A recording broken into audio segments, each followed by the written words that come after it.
Good morning, and thank you for being with us. For people who are on Zoom, I hope you can listen and hear us very well. And for people in the room with us also, good morning. We'll start with a short press statement reading from Sawsan Abou Zainedine, the Chief Executive Officer of Madaniya.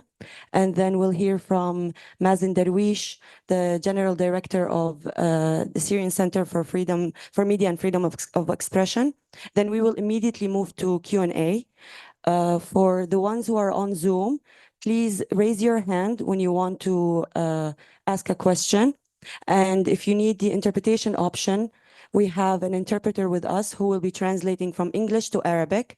So just go to the globe sign that you'll see it on your Zooms and choose Arabic so that you can start hearing the conversation in Arabic. So without any further ado, I'll hand over to Sawsan, and then we'll hear from Mazen and we'll move into the Q&A right away. Thank you. Good morning, and thank you all for joining us today.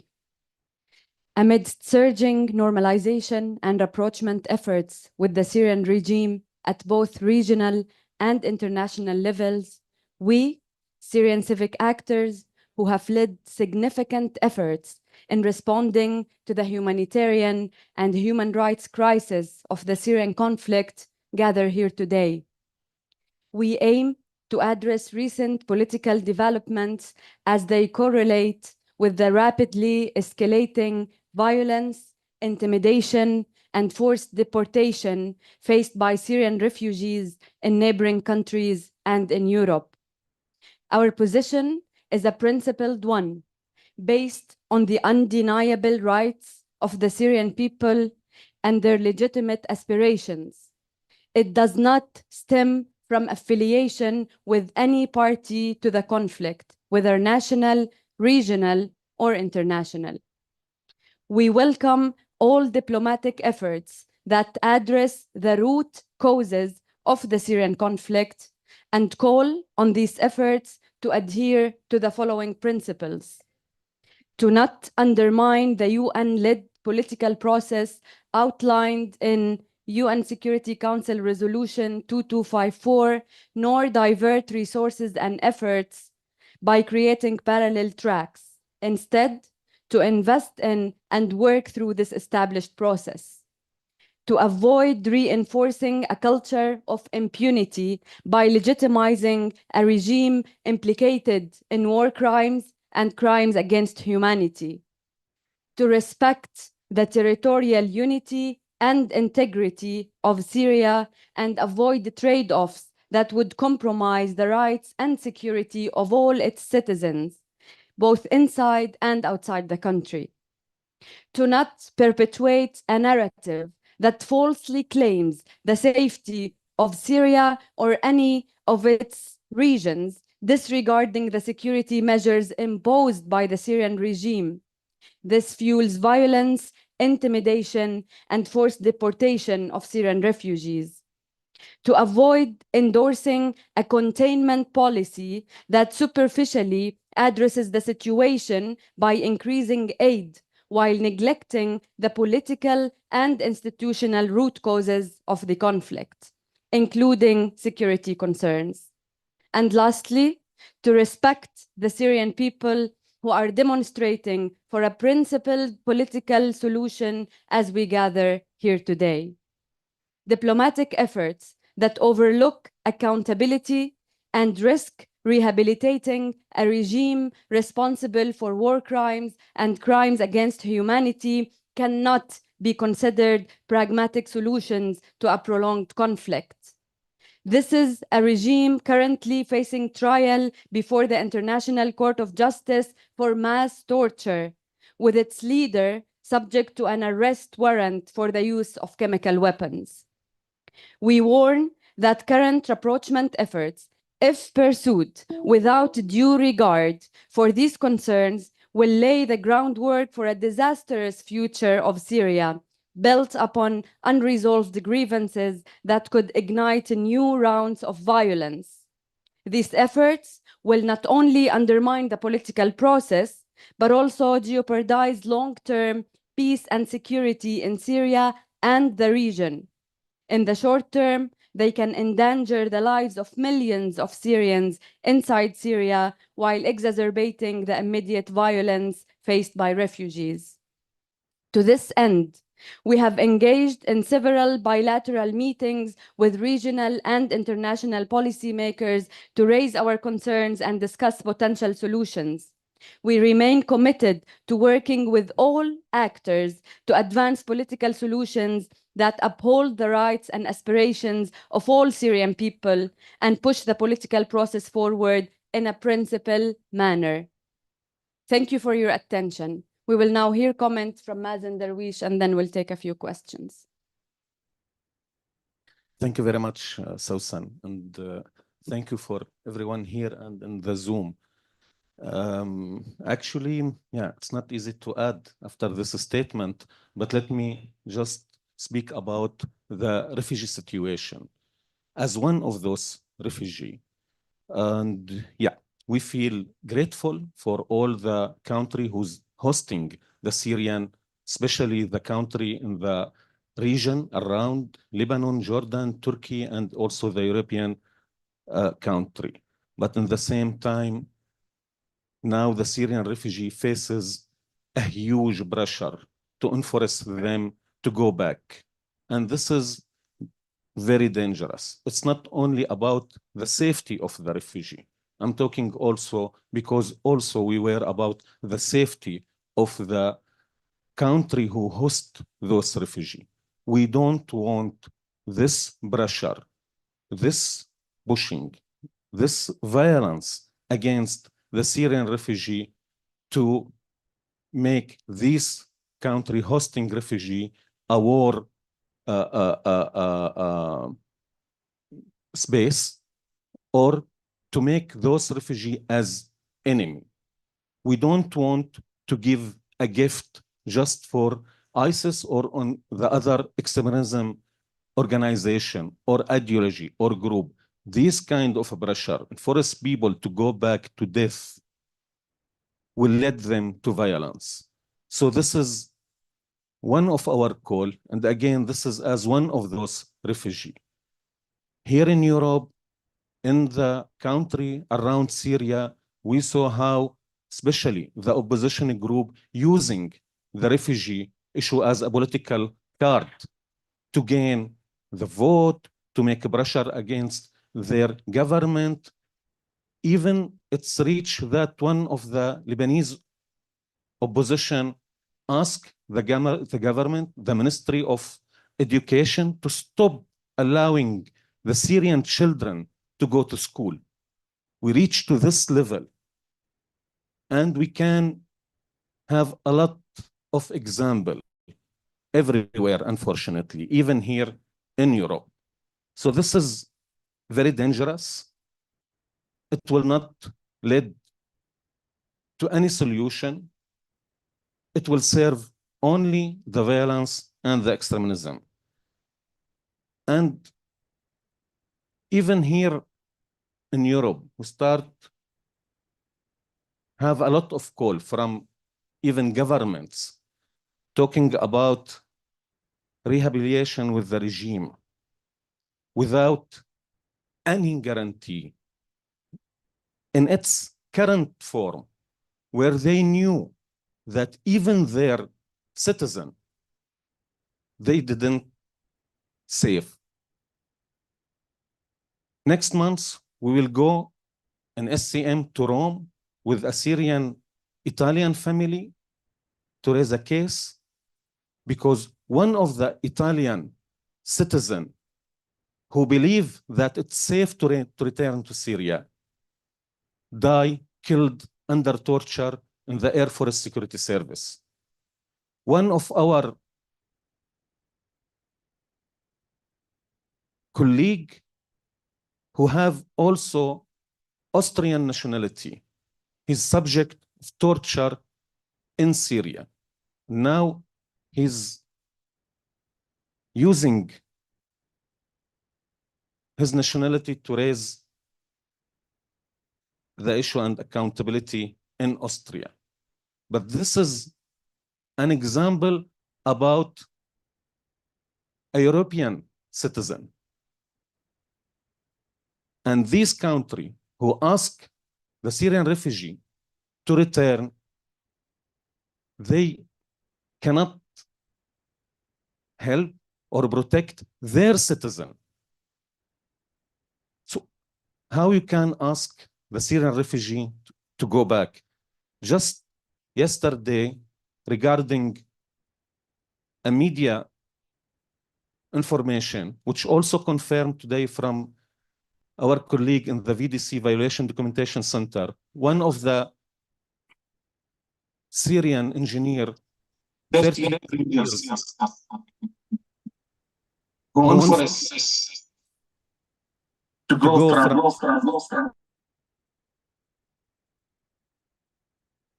Turkey to first to go back, to return from Turkey to Azaz. Then he decided with his family to go to Syria, to Aleppo, after he made the conciliation or the procedures with the regime and pay $8,000 for the financial allowance for the security service, for the military service. And just yesterday, we informed that he died in Aleppo in the military security service branch. This is an example for one, he's not a politician, he's not involved in any military or political action. So, please, all of us tired and we need a solution. But we need also to keep the principles ahead. We need ethical leadership. Thank you very much. Thank you, Mazen, and thank you, Sawsan. Now we'll open the floor for questions. Please raise your hand, whether on Zoom or in the room, and then we'll take by order. Please. Okay, now all right. I'm Isabel da Silva from Euronews TV channel. Maybe I didn't understand well, so forgive me, and if you could precise, Mr. Darwish, if this case of the Italian and Austrian citizens are Syrian citizens that went as refugees to both of these countries and after a while became nationals of these countries, got the citizenship of Italy and Austria, and therefore already protected by a now, let's say, double citizenship, decided to go back. And to Mrs. Abou Zainedine, can you give concrete examples of what you discussed in these bilateral meetings, namely with European Union institutions or governments? Thank you. Thank you, Isabel.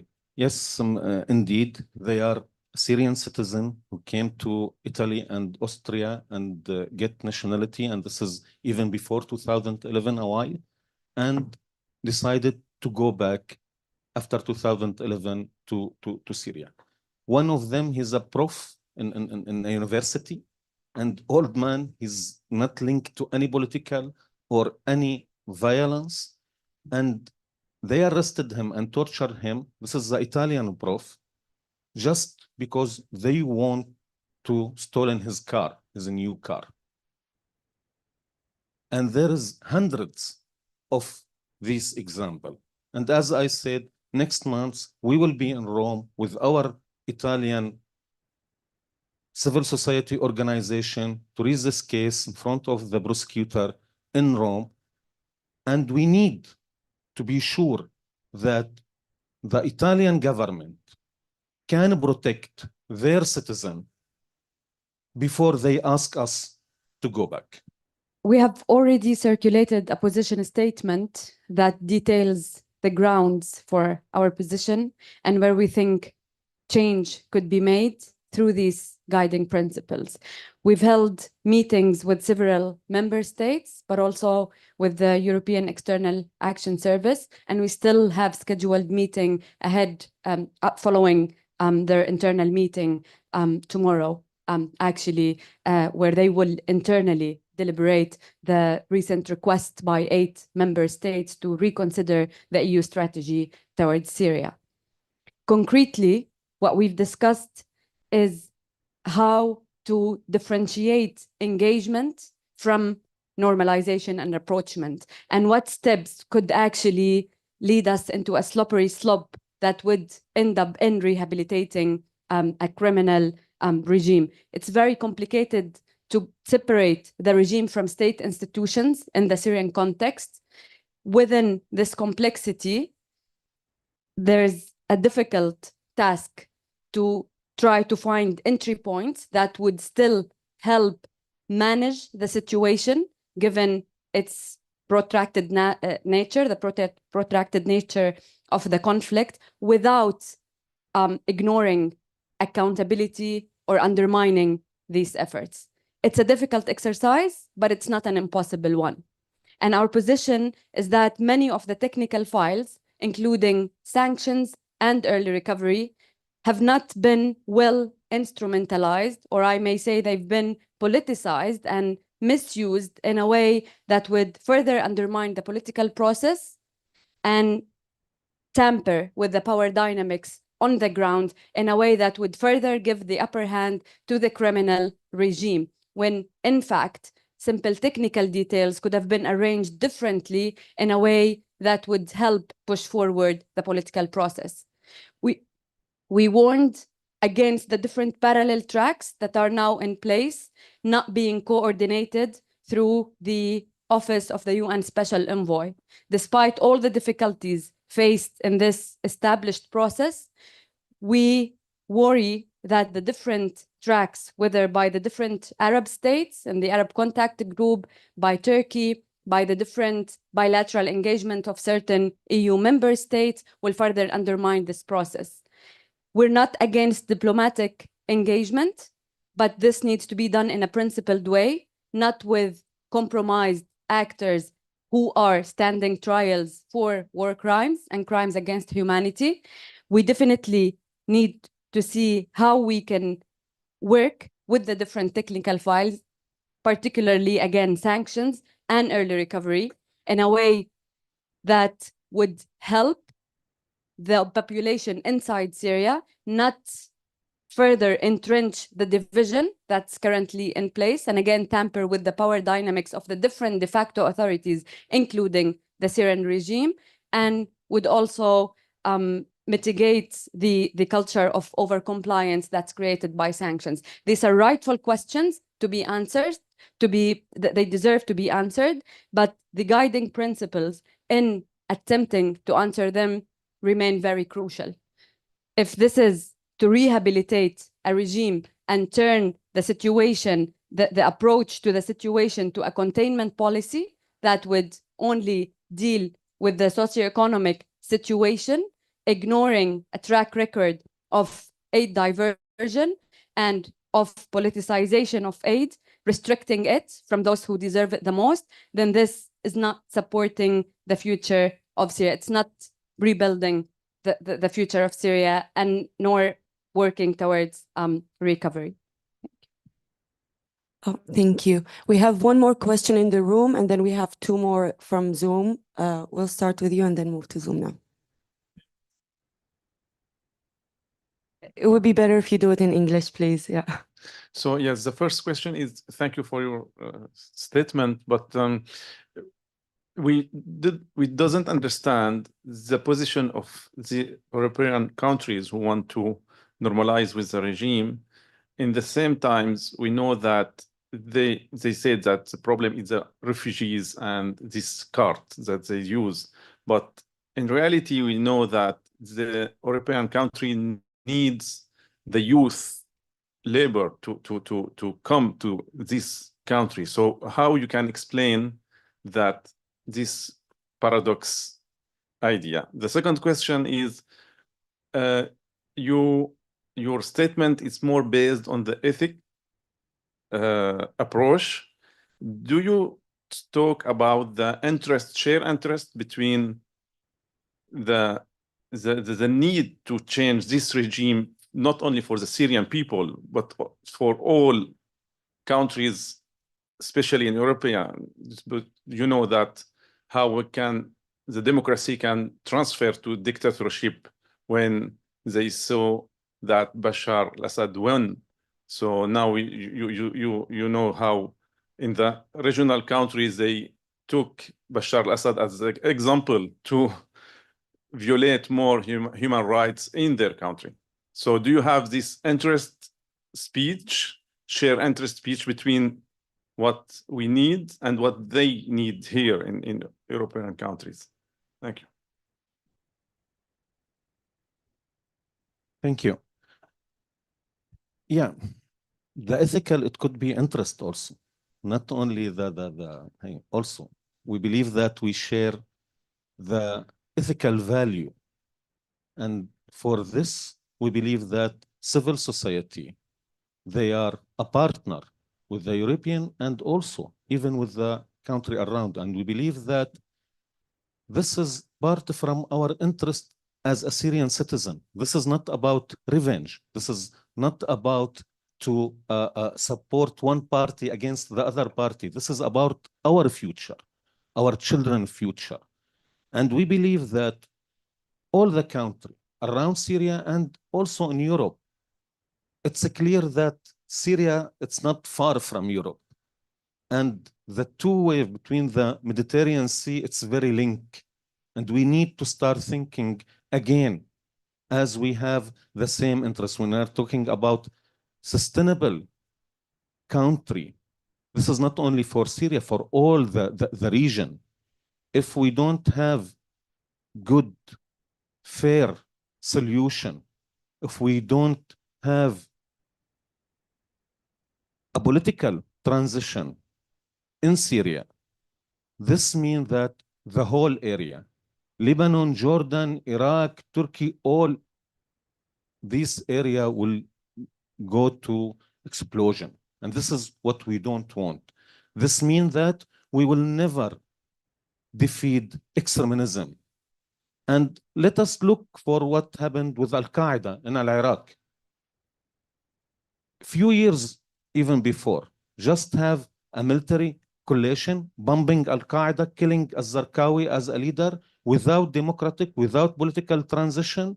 We just prepare the environment for ISIS. And if we do it again in Syria, now we just prepare the environment, I don't know, for Laishish, Naishish, Haishish, any new extremism group. So this is part from the interest.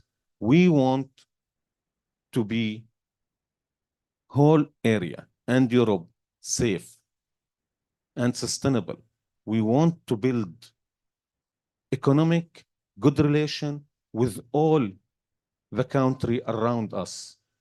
But with this regime, nothing will happen.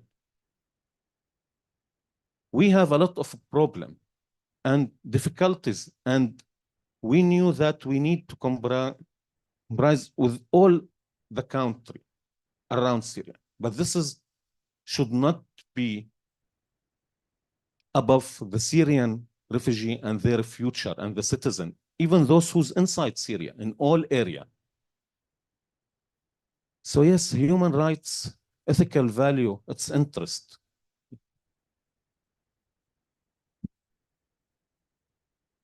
If I may add to this, I think what's very worrying in the current situation with all these rising rapprochement efforts is that they're consolidating a narrative that's igniting the violence against refugees in neighboring country.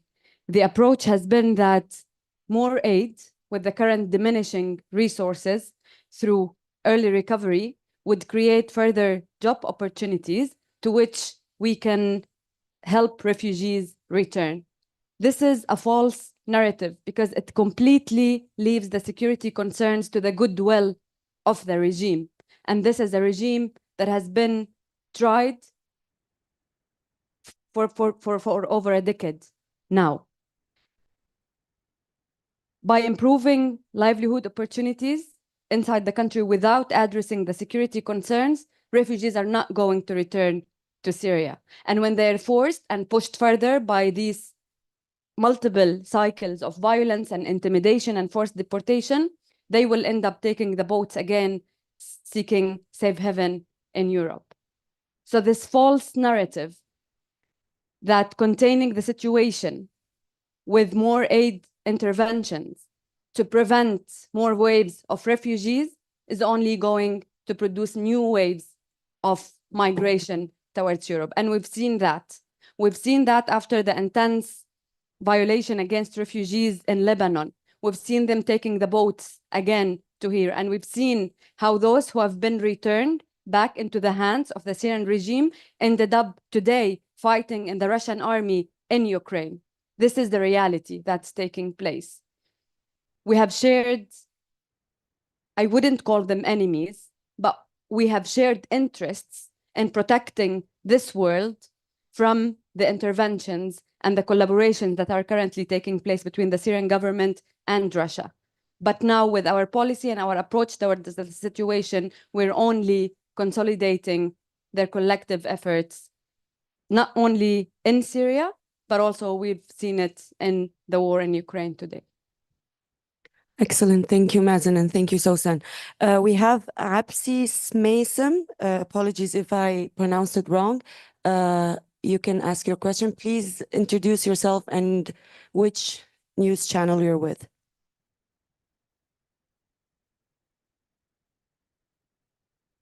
I think you're on mute, Absi, if you want to unmute yourself. We can't hear you. نعم. تحياتي، أنا عبسي سميسم، مسؤول الملف السوري في موقع وصحيفة العرب الجديد. كنت أود أن أسأل سؤال. لا أدري الصوت مسموع؟ الصوت مسموع، تفضل. نعم. كنت أود أن أسأل إذا كان هناك إمكانية للتعاون بين منظمات المجتمع المدني وبين وسائل الإعلام في موضوع إجراء تحقيقات استقصائية حول المواضيع المتعلقة باللاجئين، سواء يعني في الدول المضيفة والانتهاكات التي تحصل مع اللاجئين في هذه الدول، أو بالنسبة للانتهاكات التي تحصل للاجئين داخل سوريا.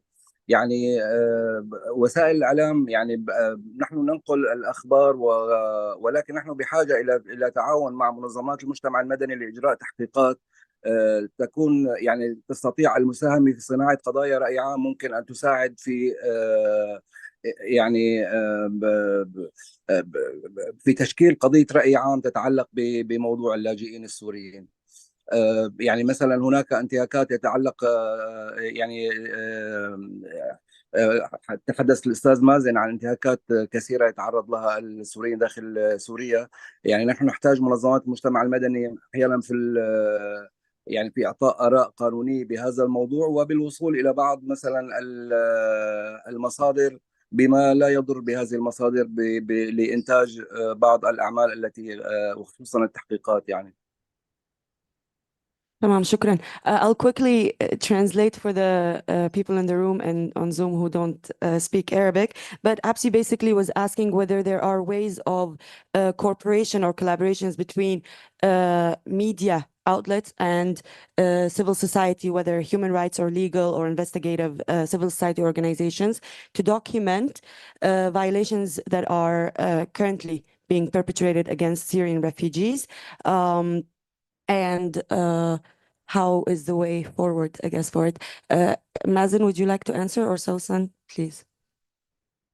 Yeah, shukran, Absi. Yeah. Actually, yes, for sure. This cooperation is very needed, and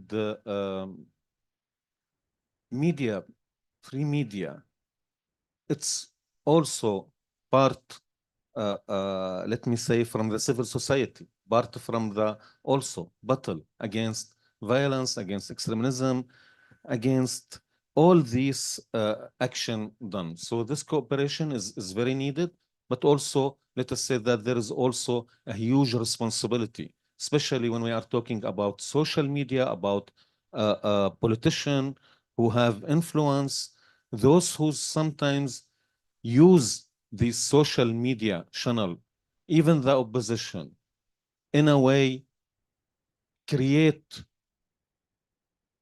a fighting or create violence or create hatred speech against the refugee in their country. So this is our responsibility all, and for sure we need to cooperate. We need to be sure that this kind of act, especially the hate speech, it's not acceptable and it will not go without accountable. Okay, thank you, Mazen. Suneva Rose, please open your mic and ask your question.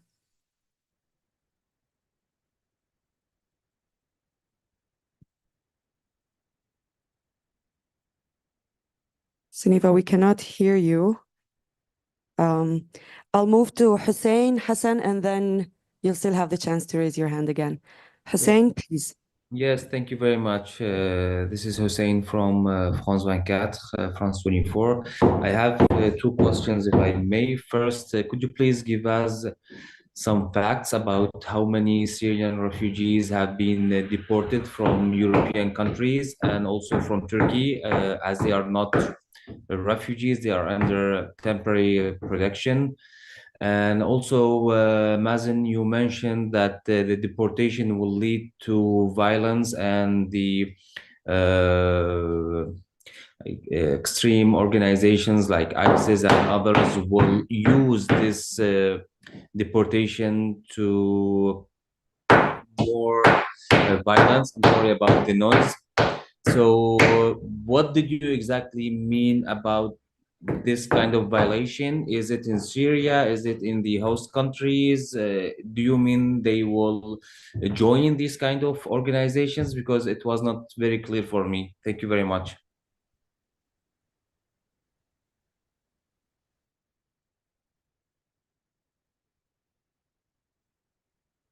Thank you, Hussein. I'll try to explain. We are talking about more than 6 million refugees in the country around and in Europe and everywhere. Those people, they are not leave their life and country for economic reason, for just vacation.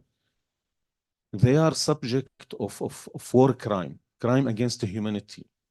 We are talking about more than 400,000 Syrian killed, more than 100 disappeared. And the numbers could be more and more. So let us imagine if those refugees in any place, they feel unfair, they lose their lover, they are subject of war crime and torture and crime against humanity, even it's reached to use chemical weapons against them. Those millions, they accept this very bad situation just for their safety, for a hope in better future and change so they can go back. If they will continue put them under a pressure and force them to go back to death again, what do we think? Me as one of those refugees, I don't know how I survived first time. If now you want to enforce me with my children to go back, it means like you ask me to give the killer second chance because they don't succeed to kill me with my family first time, and they deserve to have second chance. Yes, we will not go. This is will lead to violence. This is will push those people to stop believing in human rights and value and justice and the law itself. And yes, they will be easy subject for this extremism ideology or organization. And this has happened everywhere for all people. We are very ordinary people. We don't have the extremism gene, and no need to check our blood if it's O extremism or A civilian. We are very ordinary people. But any human, put him in this condition, yes, he will go to violence. He will go to explosion. Thank you. On facts, I would actually consult the multiple reports that have been produced on this, particularly by Human Rights Watch, by OCHCR, but also by well-established Syrian organizations, including the Syrian Network for Human Rights and other legal and human rights organizations who have documented numbers and cases and conditions. What I can say very briefly is that we're talking about hundreds who have been returned in the last couple of months from Cyprus in particular, with documented cases of some of them being killed under torture or ending up fighting for the Russian army in Ukraine. These are well-documented cases, but we're talking also about nearly 20,000 forced returnees from Turkey to Syria. And we know that this is going to be subject for the conversations between Syria and Turkey if the current rapprochement efforts escalate further. So it's on a mass scale, particularly from within the neighboring countries. In Europe, we know that with the far right on the rise in multiple member states, that this issue is going to be further politicized. And so we need to learn from the experiences of those who have gone through this already, so that we don't end up being complicit again and sending people back to the hands of their perpetrator, the hands of the perpetrators in the first place. Thank you. Just, sorry, can also add also the report from the COI, which launched in just last August, talking about those who's return to Syria and faces, some of them killed under torture, but also they succeed to have interviewed some of those who's likely still alive, facing torture, rape, a lot of violence. And this is from the COI, from the UN. Thank you, Mazen and Sawsan. Suniba, I have your hand raised again, so please open your mic and ask your question. Hello, thank you for taking my question. I wanted to ask, you referred to the fact that a number of EU countries in May in a meeting in Cyprus said they wanted to reevaluate the situation of Syrian refugees. So I was wondering if in your meetings you'd had any return on this. It's been a few months now. Maybe are other EU countries interested, or has there been a drop in interest? I mean, what is your understanding of the situation after your meetings? And also, I wanted to ask about the fact that, you know, as we speak, Germany is closing borders because of a knife attack committed by a Syrian. Do you have any comment on that? And how do you face such arguments when, for example, you're speaking to EU officials who discuss these measures? I mean, what is your response to that? Thank you. We know for a fact that the refugee file is the main trigger behind the request of 8 member states to reconsider the EU strategy towards Syria.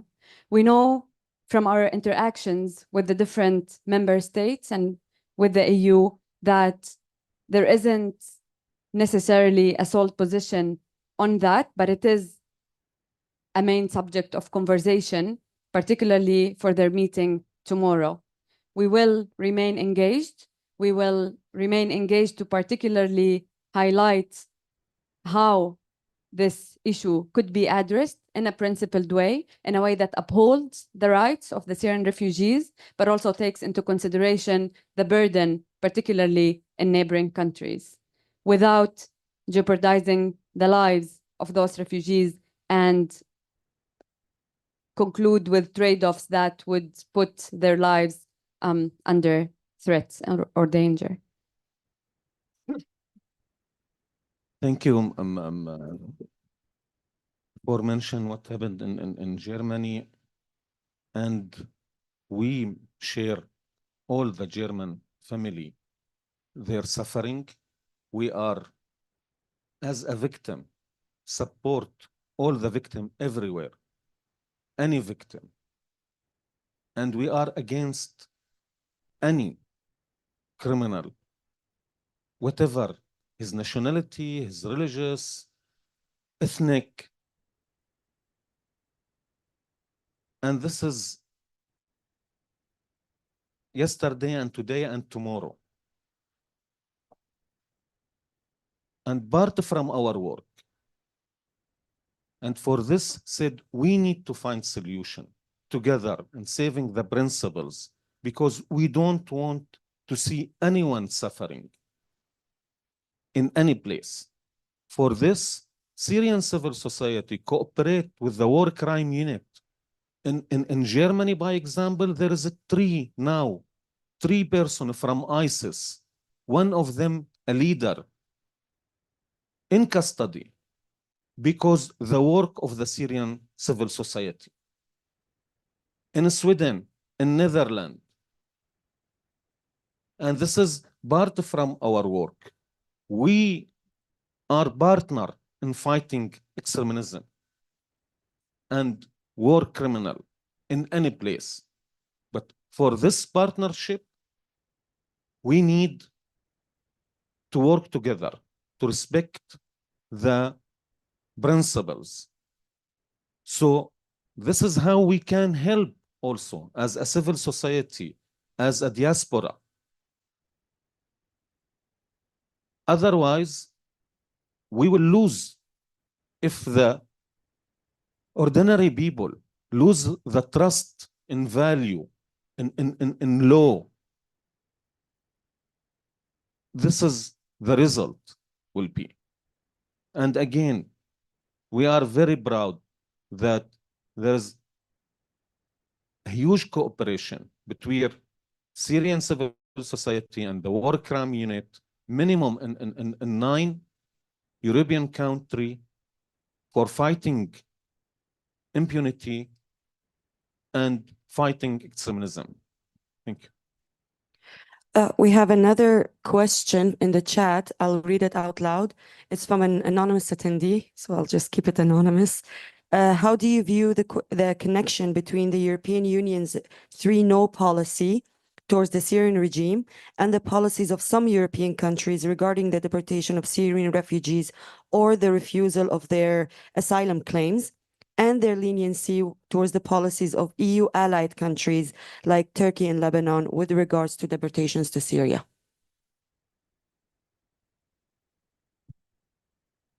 Again, I think that the file of refugee and refugee return is the main driver for the escalation in calls towards restoring diplomatic relations with the Syrian regime, and hence the request to reconsider the 3-no strategy towards Syria today.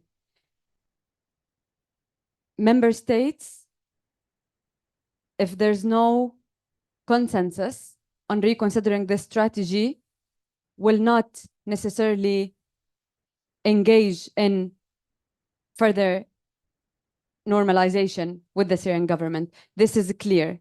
However, it's an internal issue that has unfortunately been dealt with through interior ministries when it comes to asylum claims and deportation. Big part of what's feeding into that is the false narrative of the safety of Syria or certain parts of it.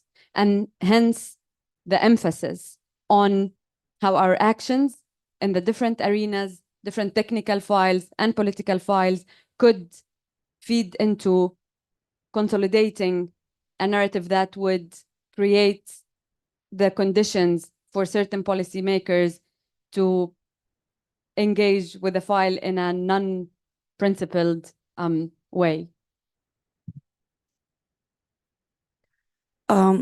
We have time for 1 or 2 more questions. So If anyone on Zoom or in the room with us still wants to ask something, please take the time. You can also type your question if you want. There is. Okay, yes. Sunniva again, please. Sorry, ahead. thank you. As I have the opportunity, maybe I misunderstood, but you mentioned something happening tomorrow. I didn't understand what it is. Can you please clarify? A meeting? Thank you.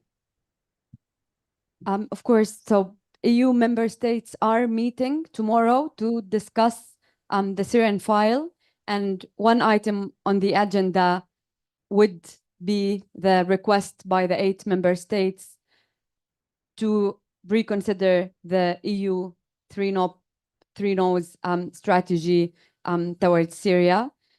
We will remain engaged with the different member states, those who have put the request forward and those who are still upholding the strategy, to see how we can answer some of the right questions about how the not proactive policy of Europe towards the Syrian conflict in a way has helped in consolidating the current situation that we find ourselves in, but without necessarily resulting in rehabilitating the regime or undermining accountability efforts, but help push forward a principled political process to eventually reach a principled political solution.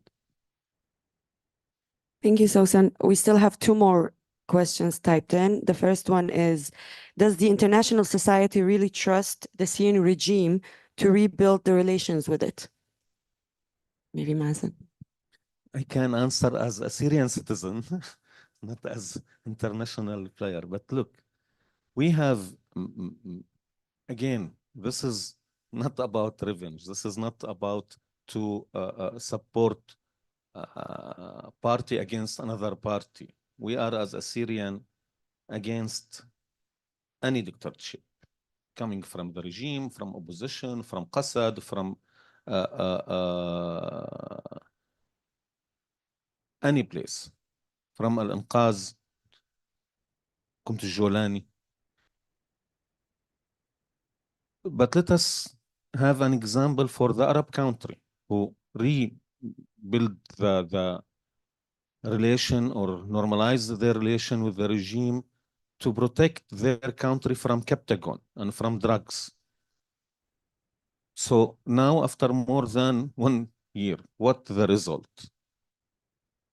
The regime, yes, he cooperate, he send each 7 times, send the drugs to this country. One of these 7, he inform the authority, but still he used drugs as part from his economic. He made this drugs, he transported, he protect this people who's send it to the Gulf and to the Jordan, and there is no result. Even I know that Saudi Arabia even asked for some reform in the security service. So yeah, they make some changes, and they change maybe the number of the branches or the names, but nothing changed. And seriously, it's not a matter for us as a Syrian if we be tortured from Air Force Security Service or Air Force Syrian Security Service. It's not about change the name. It's about change the legal environment, the political environment, to change those who's responsible about all these crimes. In clever, balanced way, we want any of these countries to give us one example. So maybe we can start trust.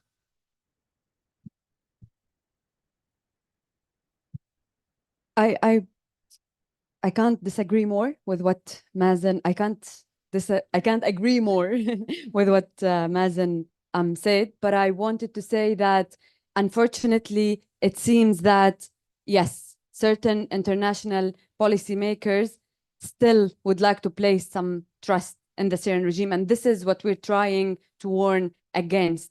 Again, in principle, for a political process to be revitalized, to be pushed forward, we definitely need the engagement of the different actors, different parties of the conflict.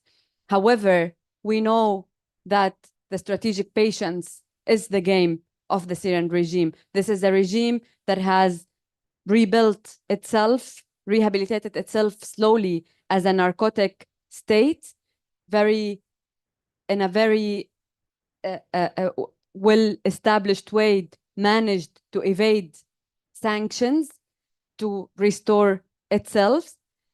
But it's also a regime that's been manipulating the international system for over a decade. And therefore, to put all the trust, whether it's in how we distribute aid or whether in how we reform the security sector so that we can manage the situation on the short term, would be a huge mistake. And we have lessons to learn from Ghouta, who's under the government control today, after over 5 years of the government of Syria reclaiming control of Ghouta. Not a single shipment of aid or not a single intervention, structural intervention that would help rehabilitate the area has been done in a proper way. So it's an illusion to think that by flooding the country with slightly more early recovery aid, that areas like Ghouta and many other regions that have been through systematic, destructive war strategies, including massacres, sieges, forced deportation of people and demographic engineering, would simply be fixed by having more aid coming in and then trusting the government again to make security reforms so that more refugees could return into the country. Unfortunately, in all of our engagement with those countries who are calling for more diplomatic engagement, as they call it, with the Syrian regime, they only have answers for how to address the economic situation, but they remain in good faith, placing all the trust in the regime to fix the security concerns, which would remain the main obstacle for the recovery of the country or for the safe and voluntary return of refugees. Thank you so much. We have one more question from the room, and then I have also another typed question online. So we'll take the last two and then, we move on. Please, can you take the mic, please? Ilaf Al-Qaddah, Syria TV. I will speak in Arabic. I need the answer in Arabic, please, for our channel. Okay. طبعا من خلال اجتماعاتكم مع الاتحاد الأوروبي ومسؤولي الولايات المتحدة الأمريكية وبعض الدول الغربية، كان هناك حديث حول عمليات التطبيع مع نظام الأسد، وخاصة من الدول الأوروبية وتحديدا من 8 دول أوروبية. طبعا الموقف الأوروبي في تراجع ملحوظ منذ بداية الثورة السورية. كان هناك موقف واضح من العنف تجاه المدنيين، وكان هناك محاولات للتدخل العسكري. بعد ذلك أصبح الموقف أقل حدة من خلال فرض بعض العقوبات الاقتصادية على مسؤولي النظام، وكانت عقوبات كما يعرف أنها لا تسمن ولا تغني من جوع. بعد ذلك وخلال مؤتمرات بروكسل لدعم مستقبل سوريا والمنطقة، كان هناك دائما حديث من مسؤولي الاتحاد الأوروبي عن عدم رغبة في تطبيع العلاقات أو إعادة العلاقات والثبات على اللاءات الثلاث. ولكن في كل مرة كان هناك بعض المنظمات المدنية التي تقول أننا نشكك بمصداقية الاتحاد الأوروبي، وبأن الاتحاد الأوروبي بعض المنظمات وبعض الأشخاص، أنا كنت متواجد يعني في مؤتمر بروكسل، وقالوا أن في المؤتمر المقبل سيكون هناك حديث حول التطبيع مع نظام الأسد، وبالفعل بدأت بعض الدول الأوروبية في ذلك. اليوم من خلال اجتماعاتكم هل بحسب المسؤولين الأوروبيين هل سيكون هناك المزيد من الدول التي تريد تغيير موقفها نحو العلاقات أو إعادة التطبيع مع نظام الأسد؟ وكيف سيعالج الاتحاد الأوروبي وقادة الاتحاد الأوروبي، وخاصة أن فرنسا وألمانيا الدول الأكثر فاعلية أو قوة في الاتحاد الأوروبي ما تزال مستمرة وثابتة على موقفها، كيف سيمكنها معالجة هذه الأزمة الكبيرة في الاتحاد الأوروبي اليوم نحو عدم التطبيع مستقبلا مع نظام الأسد؟ وشكرا. بتخيل المشكلة الأساسية كانت أنه سياسة الاتحاد الأوروبي اكتفت بالوقوف عند اللاءات الثلاث، والتغيير بالموقف كان نتيجة عدم وجود مقاربات فعالة وتأخذ المبادرة لتفعيل هي اللاءات الثلاث، حتى لا تبقى شعاراتية. ننتقل من الحالة الشعاراتية باللاءات الثلاث لنشوف كيف انخراط الاتحاد الأوروبي مع الملف السوري بيقدر يحرك العملية السياسية. للأسف بالملفات التقنية اللي كان عم بيصير العمل من خلالها على مدى السنوات المختلفة، ما كان عم يتم العمل بحيث أنه هي الملفات تحفز تحرك بالعملية السياسية، لحد ما وصلنا للحظة اللي تزايد الكارثي على المستوى الإنساني ومستوى حقوق الإنسان بسوريا خلت أصوات مختلفة بقلب الاتحاد الأوروبي تطلع تقول هاي الاستراتيجية ما عادت عم تجدي نفعا، نحن بحاجة استراتيجية مختلفة. يمكن نحن منتفق بأنه المقاربة نحو هاي الاستراتيجية فعلا لم تجدي نفعا، لأن ساهمت بتجميد العملية السياسية أكثر ما هي مجمدة. ولكن اللي عم نعول عليه من خلال هاي اللقاءات إنه عملية المراجعة يكون هدفها كثير واضح، وهو دفع العملية السياسية قدما لإيجاد حل سياسي، وليس التطبيع مع الأمر الواقع. ليس فقط النظام هو المشكلة، ولكن التطبيع مع الأمر الواقع. كون سوريا بلد خارجي من عمليات عسكرية كثيفة عم بيقل يمكن تواترها، ولكن هذا لا يعني أنه جذور الصراع السياسي والعسكري والاستعصاء المؤسساتي فيها عم بيتم حله. تخوفنا من أنه هاي المبادرة تتحول لتطبيع مع الأمر الواقع ينتج عنه تطبيع مع النظام يغفل كل جهود العدالة والمساءلة على المدى البعيد. يعني شكرا سوسن. حقيقة يعني ليس فقط التطبيع مع النظام، لأنه نحن يعني بنعرف تماما أنه النظام غير قادر على إعادة السيطرة على كل سوريا بهذا المعنى، وغير راغب باستعادة اللاجئين. كمان هذا الموضوع يجب أن نكون يعني دقيقين وواضحين فيه. نظام عمل على يعني إعادة الهندسة الديمغرافية لسوريا بشكل منهجي، وليس كل يعني اللجوء اللي تم أو التهجير اللي تم هو نتيجة فقط للأعمال العسكرية بمستواها العادي. فبالتالي هذا يعني التطبيع مع الأمر الواقع سيقود فعلا إلى تقسيم سوريا، سيقود بالنهاية فعلا إلى الاعتراف بقوى الأمر الواقع الموجودة كما هي، لأنه ولا واحدة من هذه قوى الأمر الواقع أيضا قادرة على أن تسيطر أو تحكم كل سوريا. فأيضا نخشى أنه هذه السياسات اللي هي قد تكون يعني لها طابع تكتيكي برغماتي بالنسبة لهذه الدول، استجابة لضغط الأحزاب السياسية في اليمين أو محاولات فعلا لإيجاد يعني حلول، لكن للأسف الواقع أعقد من هذا الشكل، أن تقود فعلا إلى تقسيم سوريا وتقسيم المنطقة بشكل عام، ليس فقط سوريا. مرة أخرى، إذا لم يوجد حلول سياسية وحلول تؤدي إلى سلام مستدام وتجيب عن أسئلة الضحايا وعن أسئلة حتى يعني الاقتصاد و المنطقة كلها على وشك الانفجار والتدمير. هذا الأمر نخشى منه، هذا الأمر لا نريد أن يتورط دول أوروبية بحسن نية باستسهال للأمور، بعدم فعلا يعني الرغبة أو القدرة على بذل الجهود والاستثمار في الحل في سوريا أن يؤدي فعلا إلى انهيار كل المنطقة، ليس فقط سوريا. I'm going to take this one last question that is typed in Zoom, and it's for you, Mazen. The question is from Ala El-Fnaif. He's asking if there is, in your experience, if there is a certain way, a path or a system where Syrian civil society organizations can petition to the United Nations to relook the issue of normalization or rapprochement or rehabilitation in different terms of the regime in Damascus. Also, how this can help stopping the forced deportation of Syrian refugees from neighboring countries. Yeah, thank you very much. So this is our responsibility, again, as a Syrian citizen, as this is our country.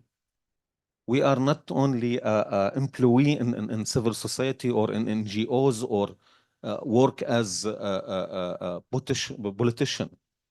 This is our country. This is our future. This is our safety.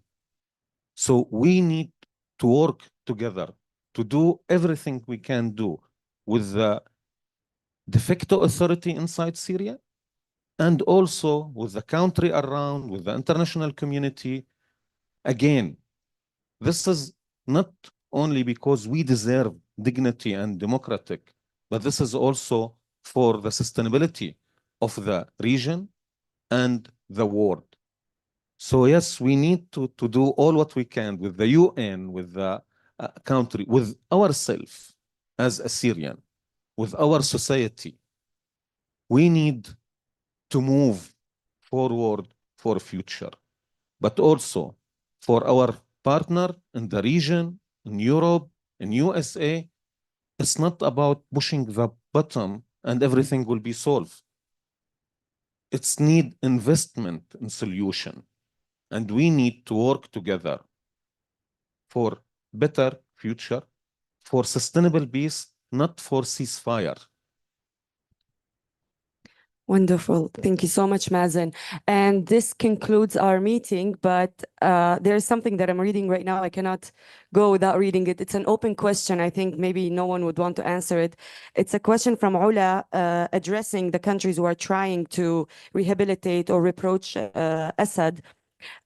She's saying that when thinking about rebuilding destroyed areas, I have to think about the Tadamun massacre.